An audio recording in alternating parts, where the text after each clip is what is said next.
We had some viewers submitted questions come in before the interview. One of them is from Jake Nell, and Jake writes, is there something you wish you'd done differently starting out, and what was it? What would you have done differently? Yeah, I mean, a lot of things, but then like, I feel like those things still, how should I say this? Like when I first got out of school, I spent some of the money I had available to shoot on like really trying to break into doing commercials and music videos. But again, it was the wrong time for that, because like music videos were going away, commercials, the budgets were dropping, and it was also because the economy was slowing down. There were a whole lot of there were less commercials. So like the people that were doing those commercials were the veterans, just because there's less work. So as the new guy, you didn't really get a shot at it. So if you think just in terms of numbers, I'm like, yeah, okay, I spent money on stuff that didn't really go anywhere. But then if you think big picture, I spent time on professional sets. I was shooting spec stuff or music videos with a real crew, real talent, real locations, and you just honed your skills. Also, that's on some of those projects, I started working with people that I then had worked with for the next 15 years and still work with now.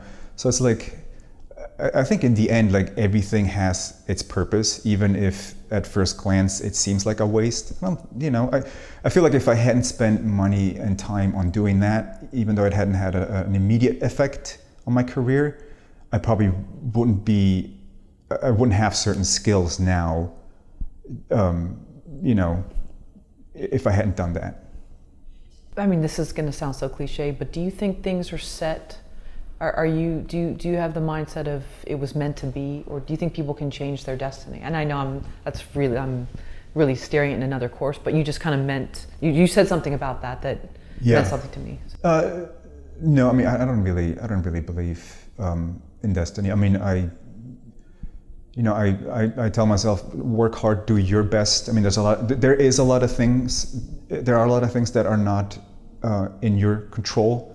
But I don't think it's a destiny thing, but it's just other people, because again, especially if you work in this medium where where things are expensive, you rely on a lot of other people. It's different than writing a book. I mean, you rely on other people, editors and stuff when you write a book, but in film, you rely on other people, giving you money to make things or doing good work on projects that you direct or whatnot. So those things are sort of outside of your control, and then there will be how should I say this? Like life might then, or your career might then take certain turns because of that. But I don't think there's. I'm not a very religious person and stuff, so I don't think there's a path that's laid out for you. And I kind of like that there's not, so you can try to steer it as much as you can control. So you don't have to kind of resign yourself, oh, I guess it was meant to be, and then you don't have to do anything about it. But which I know is comforting for a lot of people. I mean, I know that's the appeal of religion, because if like you let it might make certain things in life easier, if it's up to a God or whatever you believe in, destiny. Sure. But I just try to work hard and control what I can. Sure. And not get too upset about the things I can't control. That sounds like a good motto. I like that. We had a second question come in from Jake Nell, and that is, what are some routine things you do daily to keep improving yourself, and what are some of the things you would recommend incoming film students to focus on or be aware of while they study in college to be a screenwriter/director? Well, one thing is obviously going to shoot as much as you can, even if it's small stuff, because you're gonna learn a lot just doing it. I actually and I only started this after the movie, because I mean, you learn little lessons on. Up to this movie, most of my shoots were 1 day, 2 days, maybe 3 days.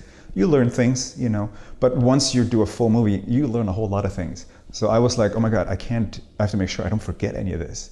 So right after we wrapped, I started a list, and it's a little file that's on my laptop, but it's called Lessons Learned. Oh, nice. And it's just, it's a very long list. It's just, things I learned on the movie. And I realized, well, I should probably put other lessons I remember on here too. Just so, you know, to avoid mistakes that I made, or, you know, bad things that happened that could be avoided, make sure that that doesn't happen again. There's a lot of that, so you kind of have to start typing it up. I mean, this is silly, but I mean, I just watch a lot of movies, and you know, it's you learn just watching other people do it. Well, you said something in the beginning of our interview that I thought was very interesting, and it stayed with me, and that is just having worked in reality TV and getting notes from production companies that maybe weren't the kindest, that you just developed a thicker skin. And I think that goes so far here, and I think that sends a lot of people packing, or it sends them back to a 9-to-5 job, and it shouldn't. I wish it didn't. Well, I mean, I know a lot of people in LA they have a day job and they want to do something else, but I mean, the day job is really not you shouldn't look at it as a waste, and I did early on, because I was like, I never planned on getting into reality TV or even editing. But again, like once you, I guess, get a little older, you know, there's so many lessons in those day jobs, if you want to call it that you can apply later on when the thing you want to do, when you actually get to do that, or even just in preparation for that, you know. So I mean, everyone who's, I don't want to say unhappy, but frustrated with being stuck in a day job, you can really,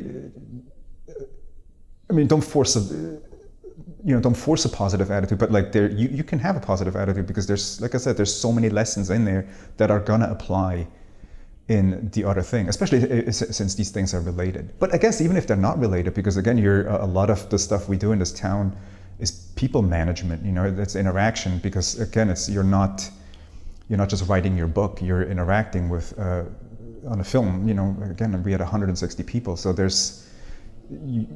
you want to have some of these skills, and you can pick those up anywhere. Like there's so much value in you know, what people do in their day jobs. But I meant too, not taking things seriously, and being able to, because let's suppose you hadn't had some of that, maybe the slightest criticism would have sent you saying, you know what, I don't want to turn this sizzle reel, I don't want to send it out. But because you had sort of, and hardened is a bad word, it's not what I mean, but the insides weren't as like, oh gosh, they didn't like my work. That's more what I was meaning, that like, I think that was actually a positive thing. Oh yeah, because that's great. And I was like that. I mean, in film school, you know, people and teachers will criticize your work. It's painful, you know, because up to that point, no one had ever really done that. And even like I said, for me, the first few years in the real world, doing a job, which editing again is a creative job. Like it was, you know, it wasn't pleasant, but yeah, like over time, you know, and I mean, you know, there's things, I'm not saying it's going to be super easy. I mean, it's never, when someone criticizes your work, it's not, you know, it doesn't give you joy, but you're at least not going to pull out your hair or murder someone, you know. Right, and you're able to see it sometimes from like, okay, maybe they're right, or maybe they have an agenda, or whatever it is, or maybe they just don't like that style. Yeah. But then you're able to kind of keep going, whereas I've seen a lot of people that are very talented, unfortunately, get unfair criticism, and it just sends them home.